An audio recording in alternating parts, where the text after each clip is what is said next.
שנכנסים פה לשדרות, הרחיב ממקום ההולך, בטח למקום הזה פה, תענוג, הרחבת הדעת ממש. כתוב שיש מושג שנקרא בגמרא, חן המקום על יושביו. אין לי ספק שפה חן המקום על יושביו, ואם עתידה ירושלים שתגיע עד דמשק, עתידה שדרות שתגיע בעזרת השם עד עזה, עד קהיר, צד שני, צריך שיהיה צפון ודרום, ים ודרום מרשע.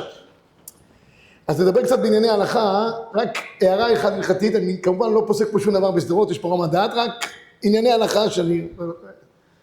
מחר לעניות דעתי, אפשר להסתפר על פי המחבר, שאומנם המחבר ממש ממנו לכאורה שלא, אבל מי שמדייק נכון, אפשר להבין שכן, אני רוצה גם להסביר גם למה. מחר, הסתפר אולי להתגלח, אבל אני רוצה להסביר לי גם למה. מחר יש לנו צירוף של כמה דברים ביחד, גם ראש חודש, אפשר שיהיה החודש הזה לטובה ולברכה, יש לנו גם ערב שבת וגם שבת קודש אחרי כן, כל זה חזי לצירוף ביחד, שיהיה אפשר ודאי להתגלח, יש כמובן שאפילו להסתפר, ואני גם אסביר מה ההבדל שיש ביניהם. ולמה זה כך? כי יש כאלה שסברו בדעת המחבר באופן פשוט, ככה יוצאים מדבר המחבר בצו צדיק ג' שצריך שיהיה רצף של 33 יום רצופים, מפסח עד ל"ג בעומר, ספרדים עד ל"ד בבוקר. אבל אנחנו רואים שיש איך תמצא להפסיק את הימים האלה באמצע, בכל מיני סיטואציות. הפוסקים מביאים שאם אדם לא קיים מצוות פריה ורבייה, אז יש אפשרות שיתחתן אפילו בימים האלה, הרי הרבנות הראשית התירה לכמה וכמה זוגות עכשיו בימים האלה להתחתן, כיוון שלא יכולו להתחתן בגלל המלחמה. מה היתר לדבר הזה? יש רדב"ז, הרדב"ז אומר שמי שלא קיים מצוות פריה ורבייה, דיני האבלות פה לא חלים עליו. צריך להבדיל בין דיני האבלות שחלים בספירת העומר, לגבי דין האבלות שחל בשלושה שבועות. זה שני גדרים שונים לחלוטין. שם זה בהגדרה כמי שמתו מוטל לפניו. זה ההגדרה של הגמרא במסכת תענית, עם חומרות של אבלות ממש כמו אבלות רגילה, לא עלינו. לעומת הימים האלה שלנו, עכשיו יש מנהגי אבלות. נהגו כמה מנהגי אבלות בגלל מות תלמידי רבי עקיבא. ולכן זה שונה לחלוטין, והפקעת האבלות בימים האלה שלנו היא הרבה יותר קלה מאשר בשלושת השבועות, בחומרה גם שיש באותם ימים. לכן, כיוון שהרבה פוסקים סתם ככה מתירים להתגלח בראש חודש אייר, המון פוסקים מהספרדים אפילו, שהתירו כנראה שלספרדים יש יותר בעיה, אבל התירו לספרדים להתגלח בראש חודש אייר, גם אם זה לא חל ביום שישי בערב שבת קודש. הרב פלאצ'י כותב ככה, ראיתי בעוד, הרב פלאצ'י במועד כל חי יש לו מאמר שלהם על זה, שכך נהגו. ולכן מי שרוצה לסמוך לא חייבים. מישהו שאל אותי היום, אולי נחמיר ונתגלח רק ביום העצמאות שלך, ונדבר על זה גם. אמרתי לו לא, יום שבת קודש לא גרם יום העצמאות, עם כל הכבוד יום העצמאות. ואם יש חזן הצטרוף, ואדם נראה ככה לא כדי בעיה, בזמן שהוא לא מגולח, יש מקום להתיר מחר להתגלח לפני שבת קודש. אני חושב שזה עדיף שזה יהיה לפני חצות, אחרי חצות, כדי שיראה שהוא עושה את זה לכבוד שבת, מפני כבוד השבת. כך נראה לי גם מחר. אני רוצה לגעת בכמה נקודות של ענייני יום העצמאות מבחינה הלכתית, מסתום מהציבור מכיר, אבל רק שנחדד את העניינים האלה. יום העצמאות זה לא עוד יום רגיל שרק הכריזו בו לענייני הקמת המדינה, ויצאו לרחובות ושרו שירים ורקדו.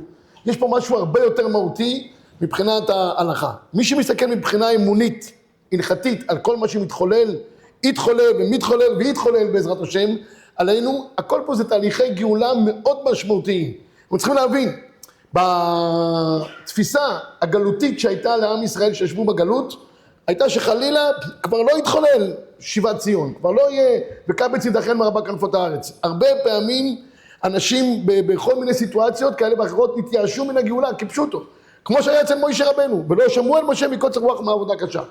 זה שהתחולל פה פתאום בבת אחת איזה מהפך עצום, זה מהפך שהוא הלכתית גורם לנפקמינות מדאורייתא אפילו. ואני רוצה להסביר גם למה מדאורייתא. למה חובת ההודעה וההלל ביום העצמאות זה לא עוד איזה הכרת הטוב לקודשא בריך הוא. אנחנו כולנו צריכים להיות בהכרת הטוב. אז ריבונו של עולם הציל אותנו, הביא אותנו לארץ, ברוך השם, הארץ הולכת ומתפתחת עם כל הניסיונות וכל הקשיים, אנחנו רואים את שגשוגה של ארץ ישראל. אני חייב להגיד משהו בשגשוגה של ארץ ישראל. שנייה אחת אני אעצור. אתמול השתתפתי בכנס שנקרא חיי עולם ברמת הרנסנס, שחבר'ה מהציבור שלנו נבחנו. אני רק רוצה להגיד לכם סדר גודל, מה זה התפתחות הרוחנית שיש בארץ ישראל, שזה ממש ששון ושמחה עם מצבה. בשבילי זה היה התרגשות גדולה. 1,700 חבר'ה מהציבור שלנו, אתמול באו להיבחן על 100,000 דפי גמרא. 100,000 דפי גמרא, 1,700 חבר'ה. מכיתות ט' עד יהודים מבוגרים אפילו, בחורי ישיבות למיניהם וסוגיהם מכלל הישיבות בארץ. התרגשות אדירה ביותר. כשעליתי לדבר, אני אמרתי להם, אני חייב להגיד לכם משהו. אנחנו עכשיו נהיינו ציבור גדול, הציבור שלנו. מה הפשט נהיה ציבור גדול? סופר אותם בזה, כן ירבו, לא סופרים. אין הברכה שורה דבר עשה מן העין. אלא המושג של גדול וקטן בהלכה מופיע בשני אופנים. זה מאמר המוסגר. קטן וגדול מופיע מבחינת שנים וסימנים, זה הגמרא בנידה. יש ילד שהוא גדל, נהיה לגיל 13, מדרבנן הוא נהיה גדול. מדאורייתא הוא יהיה גדול, שיהיה פה סימנים. גם לסימנים יש רמב"ם בהלכות אישות שמסביר בדיוק מה ההגדרה של סימנים. אבל זה הלכתית, מתי הוא חיה במצוות מדאורייתא, שהוא נהפך מקטן לגדול מבחינת שנים וסימנים. אבל יש עוד מושג בהלכה שנקרא קטן וגדול. זה גמרא במציע בדף י"ב. מה שמה אומרת, לגבי דין זכין, אם יש גדול והוא סמוך על שולחן אביו, יש גדול, כל רגע בא לאבא שלו. אפשר לקבל כסף, אפשר לקבל דמי מעון, צריך לנסוע, שידוכים, לא יודע איך לזה, בחור ישיבה ממוצע. אז גדול והוא סמוך על שולחן אביו, הוא נקרא קטן על פי ההלכה. קטן ואינו סמוך על שולחן אביו, הוא נקרא גדול. מבחינה קניינית, אפשר לבצע בו דין זכין, לא לגבי דין קיום מצוות, חובת קיום מצוות, אלא לגבי דין זכין. קטן ואינו סמוך על שולחן אביו, נקרא גדול. אז להיות סמוך על שולחנם של אחרים זה קטן, לא להיות סמוך זה נקרא גדול. אמרתי לחבר'ה שאנחנו בצעירותנו היינו סמוכים על שולחנם של הציבור החרדי, שהוא כבר תפס את המבחנים האלה כבר שנים קודם. כל ראש חודש היינו עושים קבוצת בחורים מהישיבה לאשדוד, לצאנז, קלוינסבורג. האדמו"ר מקלוינסבורג זצ"ל הקים כמה מפעלים בארץ. אחד המפעלים הגדולים שהוא הקים, מפעל הש"ס. כל חודש היה 3 סוגי מבחנים, 20 דף גמרא רש"י תוספות, גפ"ת, 30 דף גמרא רש"י תוספות, 70 דף גמרא רש"י תוספות. אנחנו כל חודש קבוצה של בחורים, כיפות סרוגות, היינו כשנה בין החוכים, לא חד שלום, היינו בין החרדים, נבחנים גם אנחנו, היינו מקבלים גם את המבחנים האלה. אבל הרגשנו, אנחנו נמצאים למה אצלנו בציבור שלנו אין? עכשיו ברוך השם, שאנחנו לא צריכים להיות סמוכים בשולחנם של אחרים, והציבור שלנו יתמול בעצמו, עשה את המבחנים, באו בהמוניהם להיבחן ולהתרומם, אמרתי, נהיינו ציבור גדול. אנחנו לא מבינים את התפיסה של הגאולה שיש לנו גם מבחינה חומרית, אבל עוד יותר מבחינה רוחנית. כמות לומדי התורה, כמות התורה שיש בארץ ישראל, אין לה אח ורע בכל התקופות שלנו מאז חורבן בית שני. ועל זה אנחנו צריכים להודות. וחובת ההודעה, לפי ההגדרה ההלכתית, היא חובת הודעה מדאורייתא. ואני אסביר גם למה. יש גמרא מסכת מגילה. הגמרא אומרת, למה אנחנו צריכים להודות בפורים לקדוש ברוך הוא? אומרת הגמרא, קל וחומר. ומה בפסח? מעבדות לחירות אנחנו חייבים להודות. הרי בפסח אנחנו עושים הודעה, אומרים א' והכל. ממוות לחיים לא. כל שכן, קל וחומר. אומר החתם סופר, על פי ריטב"א במסכת מגילה, שאם הלימוד על חובת ההודעה ממוות לחיים הוא בא על ידי לימוד של קל וחומר, משמע שחובת ההודעה היא דאורייתא. זאת אומרת, מי שניצל ממוות לחיים, אליבא דהחתם סופר, בהבנת הריטב"א על פי הגמרא, זה חובת הודעה מדאורייתא. אלא אומר החתם סופר, חובת ההודעה כהודעה היא מדאורייתא. מה התוכן של ההודעה, איך נודה, זה כבר חכמים שבאותו הדור היו קובעים. קבעו לנו למשל בפורים להודות על ידי קריאת המגילה, שהגמרא אומרת שזה בחינה של הלל, אבל בעיקרון החובה להודות היא דאורייתא. יוצא שאמירת ההלל ביום העצמאות, למי שיש בו עיניים, מי חכם ואיש מורנו, והתבוננו חסדי השם, מתבונן על חסדי השם, חובת ההודעה היא דאורייתא. ולכן אמירת ההלל לעניות דעתי היא כחובה של אמירה דאורייתא. זה מה שאומר לנו החתם סופר. אלא מה? השאלה היחידה, אם זה כזאת חובה מדאורייתא להודות, וחובה להודות, אז למה לא נברך על ההלל של יום העצמאות? יש כאלה שנוהגים לברך, רבים וטובים נהגו שלא לברך. אני חושב שהסיבה המרכזית של לברך גם על ההלל, להודות זה ודאי חובה. לעשות סעודת הודיה לעניות דעתי זה גם חובה. גם מה חובת הסעודה, זה לא פה עכשיו כללי סעודה כמו, אבל עצם חובת ההודעה שכוללת, אם תקנו הלל ותקנו לעשות סעודה, כך, זה חובה שכולה יש לה גדר בפני עצמו. אז אם ככה באמת למה אין גדר של ברכה? יש חידה, חידה כותב שברכת ההלל מתוקנת אך ורק אם זה נעשה נס שנעשה לכלל ישראל כולו. כלל ישראל כולו ניצל. כאן בסיטואציה שלנו עוד לא ניצל כלל ישראל כולו. אלה שסומכים דרך אגב לברך אומרים שכן כלל ישראל ניצל. הגם שרוב ישראל לצערנו עוד לא נמצא בארץ ישראל עוד בחוץ לארץ. רוב ישראל בארצו, ולפי המנחת חינוך לא יהיה רוב ישראל בארצו עד ימות המשיח, כך הוא כותב עם כל הנפקמינות של מצוות התלויות בארץ. בכל אופן, בהגדרה זה לא נקרא, הפוסקים האחרים אומרים, אדרבה, כיוון שיש מדינת ישראל, כלל ישראל בכל העולם כולו ניצל. אם לא יהיה פה מדינת ישראל, שום אדם, שום יהודי בעולם לא יוכל לשבת לבטח. יעשו להם דברים נוראים, יודעים שיש להם גם ליהודים. אז לכאן ולכאן, מי שמברך יש לו על מי לסמוך, מי שלא מברך יש לו גם על מי לסמוך, אבל עצם חובת ההודעה, ודאי שיש חובה מדאורייתא לעניות דתי. הדבר הזה גורם נפקא מינה נוספת, לגבי זה שביום הזה מופקעת האבלות, מופקעת האבלות. יש יום בתוך ימי הספירה, שמנהגי האבלות, לא אבלות, מנהגי האבלות מופקעים. נפקא מינה היו כאלה שנוהגים לשאת נשים ביום העצמאות, עד כדי כך. זה קרה, היה הרב רנן, חתנו של הרב קוק זצ"ל, במרכז הרב, הוא ערך חופה ביום העצמאות, כדי לחזק את גדר היום. לגבי תגלה אחת, גם בפשטות יהיה מותר. אלה שרוצים להיערך לקראת החג, כמו ערב חג, מותר להם כבר לפני החג. ואני חוזר לרב פלאצ'י, הרב פלאצ'י כותב שבימי הספירה, פעמיים היה להם ימי פורים קטן. יש מושגים בקהילות, שקראו להם כל מיני ניסים ונפלאות, היו עושים פורים קטן. אז הרב פלאצ'י מעיד וכותב, שאצלהם בקהילה שלהם בטורקיה, באזמית, אני קורא וכותב, במועד לכל חי. נעשה לנו ניסים ביום ח' באייר, וביום י"א באייר, פעמיים. והיו נוהגים להסתפר באותם ימים. היו נוהגים להסתפר, לא רק תגלה אחת, להסתפר. אז אנחנו רואים שהפויסקים, אפשר להביא עוד מלא ראיות, שהרב אונטרמן גם התיר. ויש פוסקים רבים שמתירים לעשות לגמרי להפקיע את מנהגי האבלות ביום העצמאות. עוד מילה אחת רק לגבי דיון של שהחיינו ביום העצמאות. לכאורה, כשמתחדש יום חדש, אז צריך לברך שהחיינו, כך מנהגנו. אז למה אנחנו לא מברכים שהחיינו בליל יום העצמאות? אם דיברנו שהחיינו, אז אני אזכר גם להגיד מילה אחת לגבי הליל בליל יום העצמאות. עוד אני אגיד איזה מילה, אבל לגבי גדר שהחיינו, למה לא מברכים שהחיינו? שהחיינו בדרך כלל מברכים כשיש חג חדש שמתחדש. כל חג, תקנו לנו, אלא מה? צריך שהחג יהיה בו גדר של איסור מלאכה. הוא בגדר יום טוב שיש בו איסור מלאכה. אם אין גדר של יום טוב של איסור מלאכה, אז ממילא גם אין גדר של מצוות ברכת שהחיינו. כל לילה שיש לנו, כל ליל חג שיש לנו שמתחדש, אנחנו אומרים שהחיינו בדרך כלל בקידוש. פה אין לנו קידוש, ולמה אין קידוש? כי אין איסור מלאכה. בדרך כלל, אבא עתליה. נו, אז שאלו חנוכה ופורים. חנוכה ופורים, אנחנו מברכים שהחיינו. אין בהדלקת הנרות, אין בקריאת המגילה, אבל שם זה משהו אחר. זה לא מדין היום, זה מדין המצווה. כשהמצווה מתחדשת, אומרים שהחיינו. אבל כשהיום עצמו לא יתחדש, אז אין ברכת שהחיינו. ולכן לא נהגו לברך שהחיינו בליל יום העצמאות, כי אין מצווה בפני עצמה, אין גם יום שהתחדש בו איסור מלאכה, זה רק יום של שמחה והודאה, אין ברכת שהחיינו. אבל ראיתי שהיו מהאחרונים, נדמה לי שהרבה של ירושלים הרב משאש כתב, שכן ראוי לברך שהחיינו. איך?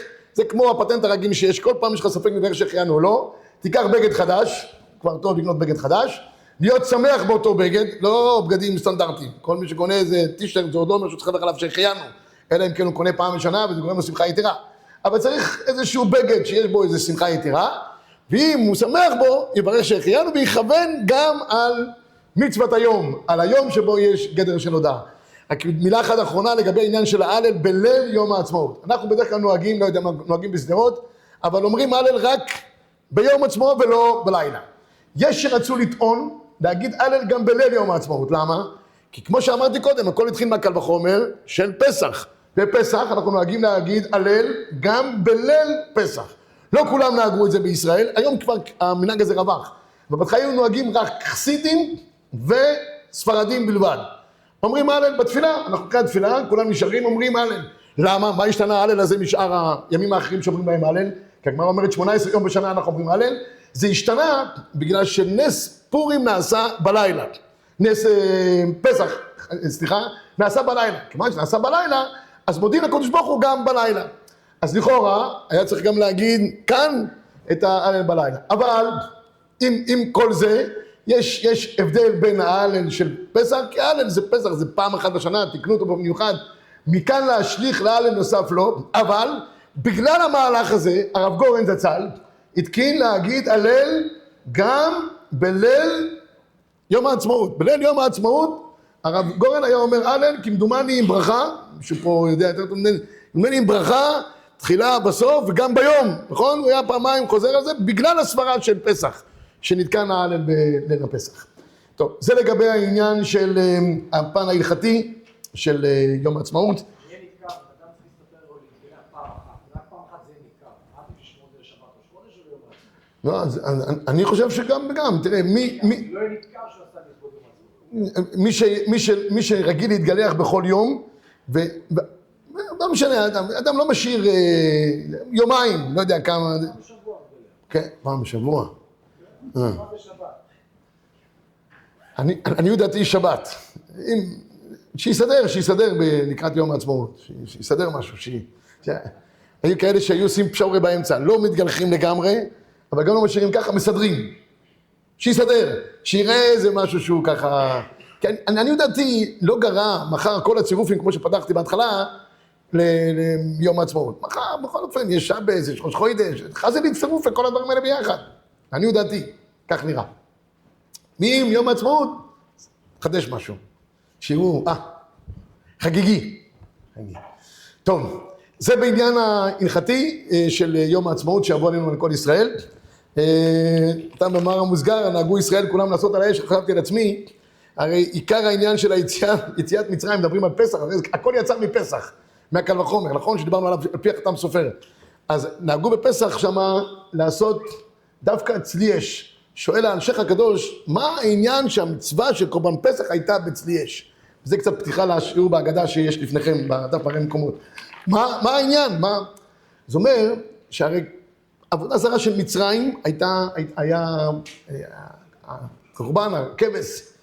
אם היו רק מבשלים אותו בבית, לא היה פרסום מניסה. לא היה פרסום מניסה. כל אחד בבית שלו היה עושה איזה תבשיל עם הכבש, ונגמר העניין. עכשיו שצלו אותו, אין אפשרות שבצלי לא יהיה ריח שמתפזר על כל העסק. אם אחד השכנים עושה על האש, כל השכנים מסביב, הבטן שלהם מתחילה לקרקר. זה גורם לכולם איזושהי תזוזה כזאת או אחרת. וכל מצרים ראו שמגושן עולה השנים כאלה, תראו לכם, זה היה ממש כמו יום העצמאות באיזה פארק. עולה עשן, כולם, הריח שיגע את מצרים. הוא אומר, זה נקרא גאולה. שכולם רואים את העשן, כולם מריחים את הריח, ויוצאים מצרים ולא אכפת להם, זה גאולה. אמרתי, הכל נובע זכר לקורבן פסח, ששם התחילה גאולתם של ישראל, וגאולתם של ישראל זה גאולה אחר גאולה, עד שנזכה לגאולה השלמה במהרה בימינו בעזרת השם. טוב, אנחנו נעבור קצת לחלק האגדתי של השיעור. נתחיל מדברי הטור. יש טור נפלא בהלכות ראש חודש, שמבאר את העניין של החגים. יש לנו שלושת החגים כנגד שלושת האבות, ויש לנו עוד את פורים כנגד דוד המלך, ועל זה אפשר להרחיב גם, אבל הוא מציין עוד דבר אחד שידוע לציבור, זה האדבש. במקור אחד לפניכם, סמל לקביעת המועדים, אדבש, כן, הוא מביא שם את כל זה פירוש. ביום א' של פסח, תמיד יהיה לעולם תשעה באב, זה המנהג שאומר הרמ"א שנוהגים בליל הסדר, לאכול ביצים, וכל מיני דברים כאלה, כי לעולם ייפול ליל תשעה באב, ליל פסח, באתליה, וסימן על מצות המורים יאכלו, ביום ב' של פסח יחול שבועות, ביום ג' תמיד יחול ראש שנה, ביום ד' קריאת התורה זה פירוש שמחת תורה, ביום ה' של פסח לעולם יהיה יום צום יום כיפורים, ביום ו' של פסח, ביום ו' ייפול פורים. זה יש לנו 6 ימים בפסח, כל יום קובע לנו יום אחר בשנה, וזה הרמז שנקרא אדבש. הבעיה הגדולה שכתבתי פה בדף, חסר לנו יום אחד, שביעי. לשביעי של פסח אין בן זוג. אין, 6 ימים סודרים. שביעי של פסח אין בן זוג. והדבר נשאר גם בטור כאילו כנעלם. הטור לא שואל, ומה נעשה בשביעי של פסח? ומה יהיה על שביעי של פסח? לא כתב שום דבר. נשאר כמו שהוא. אז כדי להסביר איך יום העצמאות לעניות דעתי, הוא בא כנגד שביעי של פסח. לעולם יחול יום העצמאות בזמנו, לא נדחה, ביום שביעי של פסח. אם היה אפשר להשלים בטור, הייתי כותב פה הערה. לעולם ייפול יום שביעי של פסח ביום העצמאות. ומה הקשר בין שביעי של פסח ליום העצמאות? מה בדיוק הגדר שנקרא עצמאותנו? על מה אנחנו מודים? רק כשהקמנו מדינה עוד ככל האומות? זה לא נראה לי הדבר העיקרי. אז מה כן הגדר? כדי להבין את הגדר הזה, יש התבוננות מאוד נפלאה בעניין קריאת ים סוף, שזה עיקרו של שביעי של פסח. כל הציבור הרחב שבור בלשונו קריאת ים סוף. נכון? ועשו פה מסתום גם בליל שביעי של פסח, כל הציבור מוזמן לקריאת ים סוף. מתבוננות בפסוקים, אין כזה מושג בפסוקים שנקרא קריאת ים סוף. זה לא נתון בכלל. הקדוש ברוך הוא שמדבר עם משה רבנו על קריאת ים סוף, מה הוא אומר לו שמה?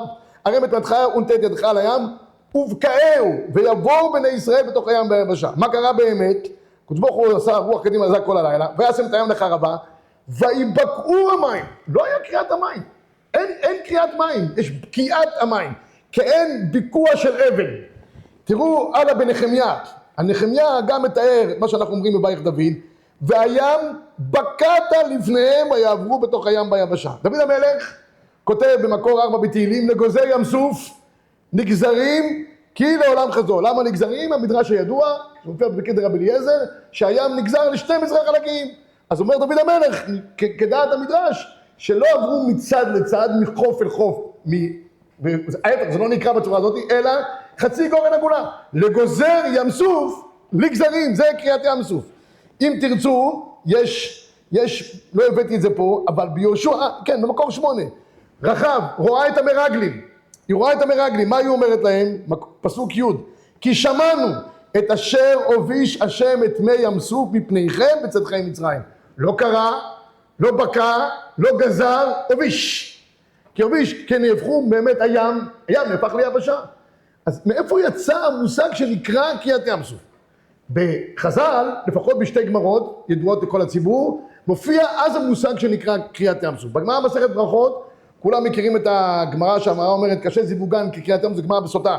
קשה זיווגן קריאת ים סוף, בגמרא בברכות, מופיע במקור 9, לך השם הגדולה, זו קריאת ים סוף. פעם ראשונה בש"ס, שמופיע המונח קריאת ים סוף, מופיע מסכת ברכות, לך השם הגדולה.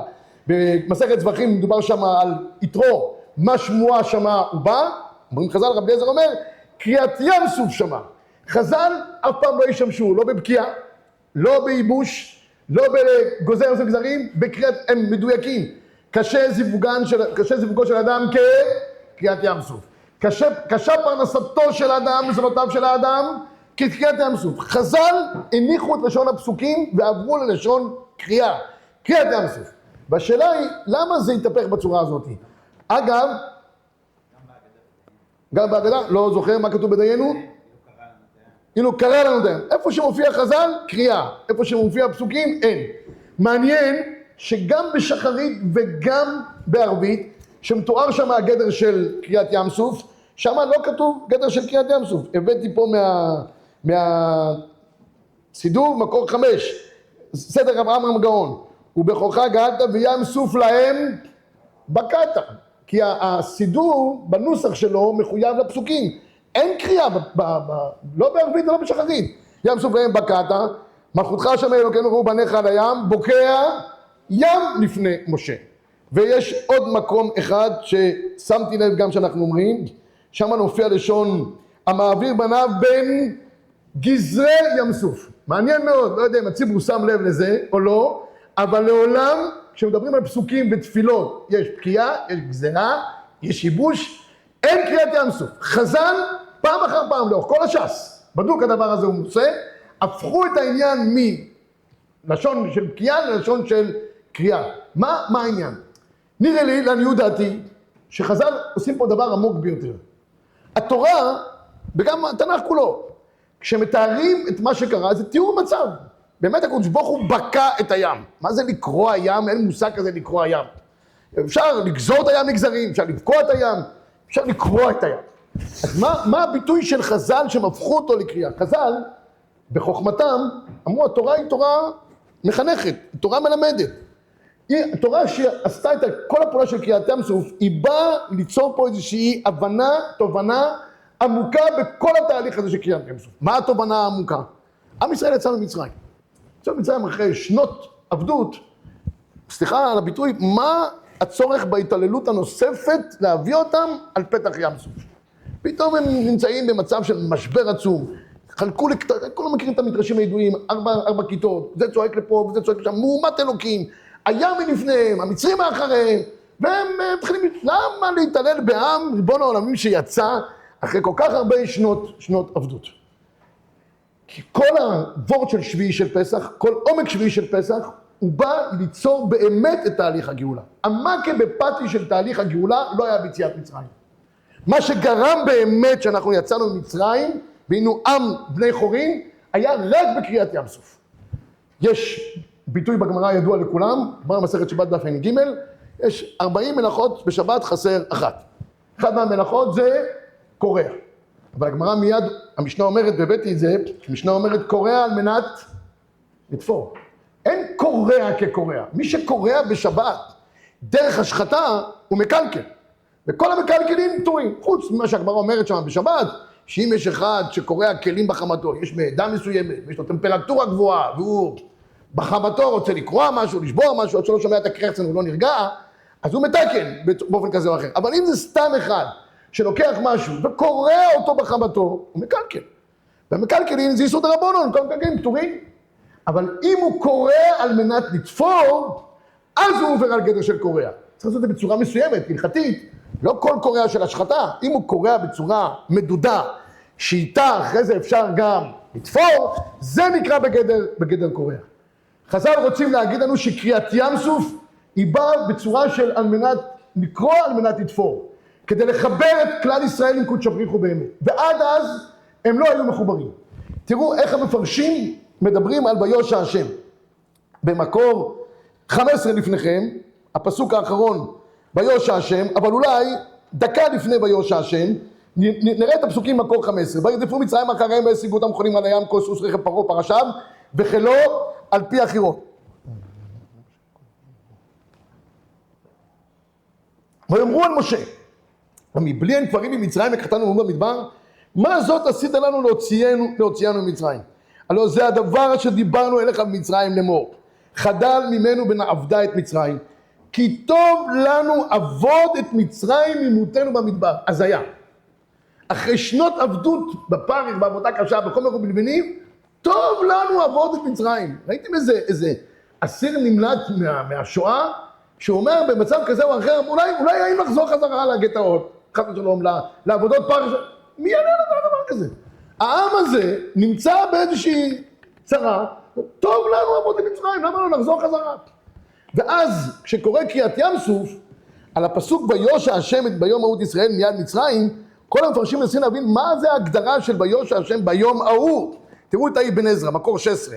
ויושע, עתה היו ישראל נושעים ממצרים. עכשיו הייתה הישועה. כי עד עתה היה עליהם פחד המלך. פיזית הם יצאו ממצרים. נפשית הם היו טבועים עמוק בתוך מצרים. לא משנה איפה הגוף נמצא, השאלה איפה הדעת נמצאת. תראו את הספורנו, הספורנו אומר דברים חריפים מאוד, מקור 17. ויושע השם ביום ההוא את ישראל, במיתת המסתוללים בם לשעבדם, נשארו הם בני חורין. כי עד את מותם היו ישראל כעבדים בורחים. רק כשבירא ישראל את מצרים מת על שפת הים, אז הם נשארו בני חורין. כשהם ראו אותם, את אותם מסתוללים בהם, כל מעבידים מת על שפת הים, כשהם מתו, עם ישראל יצא לחיות. זאת אומרת שכל מה שקרה בקריאת ים סוף זה היה סיטואציה לקרוא את עם ישראל מאותה מחשבת עבדות שפלה שהייתה להם ולרומם אותם כדי להידבק בקודש בריחו. זה קורה על מנת לתפור. ואי אפשר להידבק בקודש בריחו אם אדם לא קורא את עצמו מדברים כאלה ואחרים. עד שהוא לא משין מאחריו, לשון הרמב"ם בהלכות תשובה. עד שהוא לא אומר לעצמו, אני כבר לא אותו אדם, יעזוב רשע דרכו, ישאב אל מחשבותיו. את כל התצורה הקודמת שלו הוא מניח בצד, ויוצר מהפכה בנפש למקום אחר, הוא לא יכול להידבק בשום דבר. לא בתשובה, לא בגאולה, לא בחיים חדשים, שום דבר. חז"ל אמרו, אנחנו צריכים להבין מה המטרה של שביעי של פסח, זה לקרוא אותנו ממצרים בנפש, ולהדביק אותנו בקודש בריחו. זה לשון הגמרא, עבדיים ולא עבדים לעבדים. מתי נוצר העבדות כלפי קודש בריחו? מתי נהיה אנא עבד קודש בריחו? רק בקריאת ים סוף. לא ביציאת מצרים. יש אור החיים הקדוש, מקור 18, הוא כותב, ביום ההוא, פירוש, ביום ההוא הייתה תשועה, לא קודם.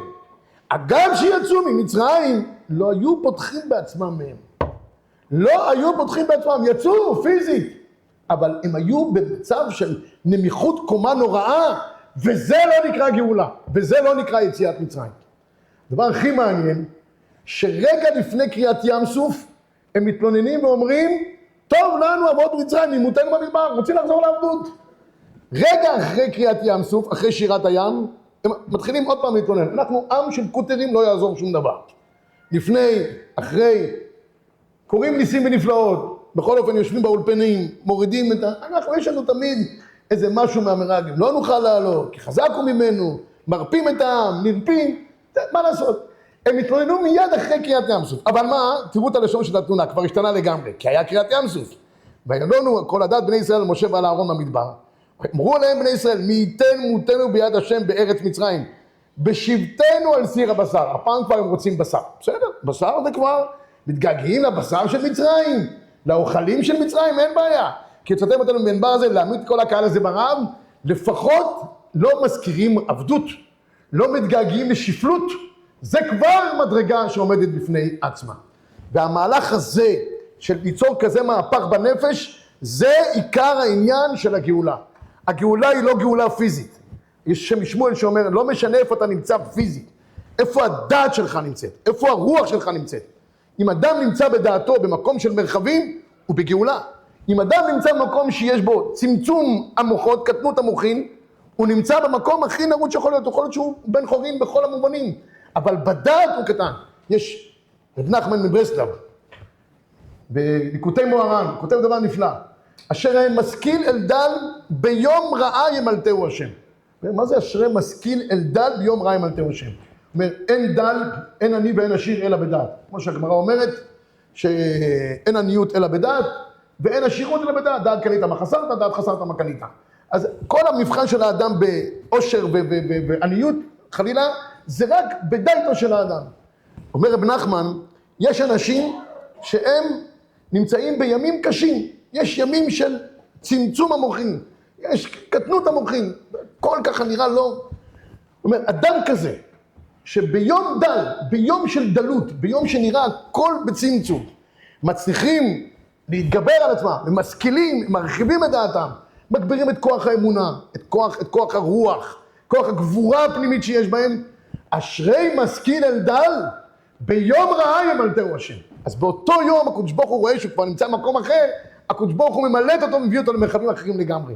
זה שני בחינות של חיים, צמצום או גדלות המוחין, קטנות המוחין, זה שני, והכל תלוי בדעתו של האדם. האדם קובע לעצמו את צורת החיים שלו. ועם ישראל עבר תהליך כזה של ניתוק רק במהלך הזה בלבד. אפשר פה להוכיח את הדבר הזה בהרחבה רבה. הגמרא מביאה במסכת תענית, גמרא ידועה, לא היו ימים טובים לישראל, כי ט"ו באב הוא יום הכיפורים. באמת גמרא יום הכיפורים אנחנו מבינים ט"ו באב מה העניין, אז הגמרא מביאה כמה אפשרויות. הגמרא מביאה שביום הזה פסקו יום שהותר בו בנימין לבוא בקהל, וביום שהותרו שבטים לבוא זה וזה. בסוף הגמרא אומרת, לא היה יום טוב לישראל, יום שכלו בו מתי מדבר. דאמר מה? עד שלא כלו מתי מדבר לא היה דיבור עם משה, שנאמר, ויהי כאשר תמו כל אנשי המלחמה למות, וידבר השם אליי זה הדיבור. עד שלא כלו מתי מדבר. מתי מדבר היו עוד ברוח הגלותית, ולא יכלו להיכנס לארץ, ולהביא את כלל ישראל למרחבים. יום שמתו, כלו למות מתי מדבר, מצד אחד זה נראה, כלו מתי מדבר. בעומק, כל אותם אלה שנשארו בגלות, בתפיסה גלותית, שהם מתו, עם ישראל עבר עוד שלב בתהליכי הגאולה. הדבר הזה מוכח פה הלאה בכמה וכמה ראיות שהבאתי, ומכאן לעניות דעתי אפשר להבין את מה שהטור רוצה להגיד. אומר הטור, יש לנו 7 ימים בפסח. 7 ימים, כל יום בעד בש, הוא בא להוביל את האדם למדרגה אחרת באופן כזה או אחר. חסר לנו שביעי של פסח. שביעי של פסח לעולם שיש שביעי של פסח, אמרנו יחול יום העצמאות.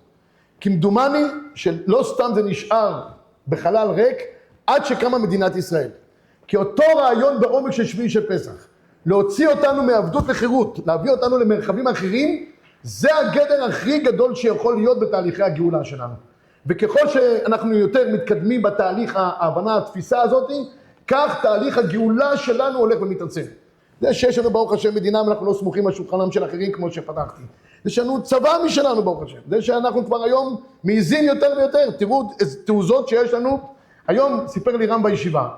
הוא נמצא בלבנון, ברוך הוא ישמור את טוב מאוד, מטה בעדן, כל חיילינו. הם נמצאים בבית חולים בדרום לבנון. הוא אומר, אף אחד לא העז לגעת בבית חולים הזה. חלק מתהליכי הגאולה, הוא אומר, כשפעמים קודמות פלשו ללבנון, נכנסו ללבנון, בית חולים הומניטרי, אף אחד לא יכול לגעת. הוא אומר, היום כבר נגמר העסק הזה. אנחנו בבית חולים, נמצאים שם, הוא אומר, מחלקות, כיתות של צנחנים, של גבעתי, של גולני, כל אחד תופס לו, אומר, קומה בפני עצמה. אמרתי לו, מה יהיה בסוף בית חולים? הוא אומר, יפוצצו את זה, בלי בעיות. אפילו שזה בית חולים. זה גאולה. זה שיכולים בסופו של דבר להבין שאנחנו יכולים להחליט בידיים שלנו מה לעשות. בלי לחשוש, זה תהליכי הגאולה הגדולים ביותר שקורים. ולכן, כמו שבשביל של פסח, אנחנו אומרים, קריאת ים סוף, על מנת להידבק בקודש הבריחו, ביתר שאת וביתר עוז, זה בדיוק יום העצמאות שלנו. יום העצמאות בנפש זה לרומם את רוחנו ואת עוצמתנו, שאנחנו באמת מובילים פה תהליך של דבקות בקודש הבריחו, כי זה קורה על מנת לתפור. מכאן אני לא ארחיב בזה, אבל זה בדיוק מה שאומר בעל הטורים בצורה נפלאה ביותר, שכך היא גאולתם של ישראל. גאולתם של ישראל תמיד הוא אומר, יהיה בחצי הלילה. הוא עושה סדר בכל התנ"ך כדרכו בקודש, הוא אומר שאברהם אבינו התחיל עם גאולתם של ישראל בחצי הלילה, שאומר ויחלק עליהם לילה. לאחר מכן אומר בעל הטורים, ביציאת מצרים ויהי בחצי הלילה, שמשון בעזה, ויהי בחצי הלילה לוקח את שערי העיר, והפעם האחרונה שממש קשורה לגאולתם של ישראל, רות ובועז, ויהי בחצי הלילה, והנה אישה שוכבת למרגלותיו, ואומר רביתי מיד, ואנוכי רות עמתך, כבר עשתה כנפיך עליי כי גואל אתה. אמר לה אנוכי הגואל. אומר לנו בעל הטורים, תדעו לכם, שכך היא גאולתם של ישראל, לעולם תהיה בחצי הלילה. נשאלת השאלה, למה צריך להיות דווקא בחצי הלילה? מה העניין? קודש הבריחו לא יכול לגאול אותנו בכל הלילה, בכל לילה, ביום. מה עומק העניין של בחצי הלילה? אז אולי זה בדיוק מתקשר למה שדיברנו עכשיו. חצי הלילה, המשמעות היא שיש שותפות עם קודש הבריחו בתהליכי הגאולה. כך הגדיר את זה הרב צבי יהודה זצ"ל. יש שותפות עם קודש הבריחו בתהליכי הגאולה. מה המשמעות של השותפות? המשמעות היא שקודש הבריחו עושה חלק מתהליך הגאולה, ואנחנו שותפים, ואנחנו עושים גם חצי. בלשון היותר קבלית, יש התערותא דלתתא והתערותא דלעילא. קודש הבריחו מחכה לנו בהתערותא דלתתא, ואחרי זה הוא בא בהתערותא דלעילא. וכששני הכוחות האלה חוברים להם יחדיו, אז יש תהליך של גאולה. ולמה קודש הבריחו לא יכול לעשות הכל לבד? חלילה, היד השם תקצר? ודאי שלא. נכון. אבל זה בדיוק העניין. גאולה משמעותה לעשות פעולה ולהתנתק מצד אחד, ממקום בנפש במקום אחד, ולהידבק במקום אחר הרבה יותר עוצמתי.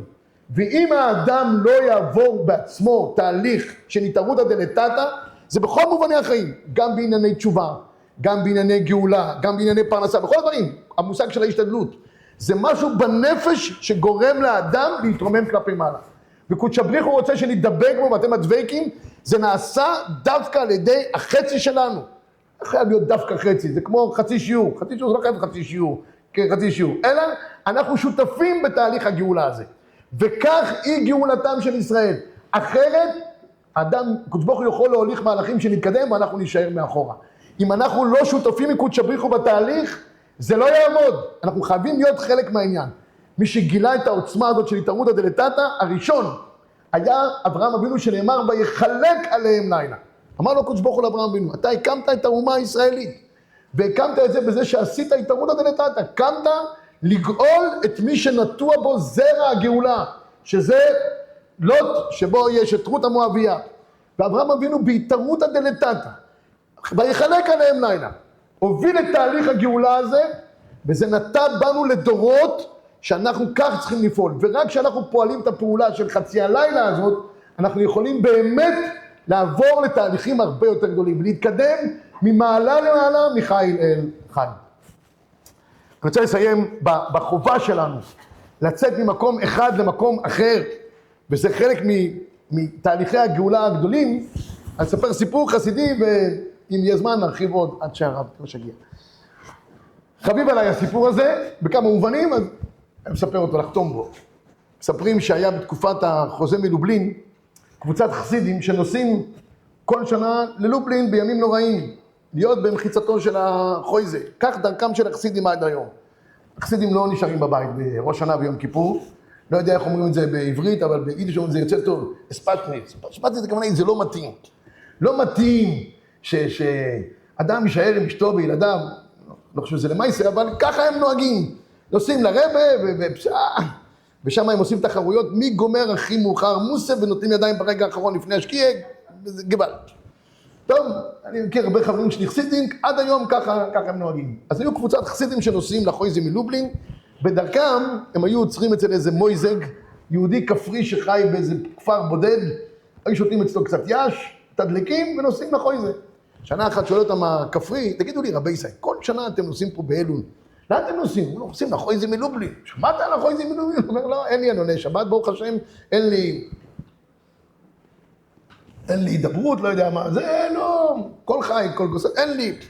החויזה מלובלין, צדיק יסוד עולם, רואה מסוף העולם ועד סופו, אולי אתה רוצה להתברך משהו? הוא אומר, לא, ברוך השם, אצלי הכל תקין, תרנגולות מטילות, הפרה חולבת. אמרו, תשמע, רבי יהודי, לא יכול להיות, מה, יבוא פה עכשיו איזה צדיק. לא יתנפלו עליו כל הציבור, גם אם אין לך משהו, תמציא. תחשוב, אולי אתה צריך איזה ברכה. אחרי כמה דקות שחושב, הוא אומר, האמת היא, אני כבר נשוי כמה שנים, לא זכיתי לפרי בטן. אמרו לו, סתם, נורמלי, בטח אתה צריך ברכה, תבוא איתנו. שואל את אשתו, לא יועיל, לא יזיק, עולה על העגלה, מגיע ללובלין.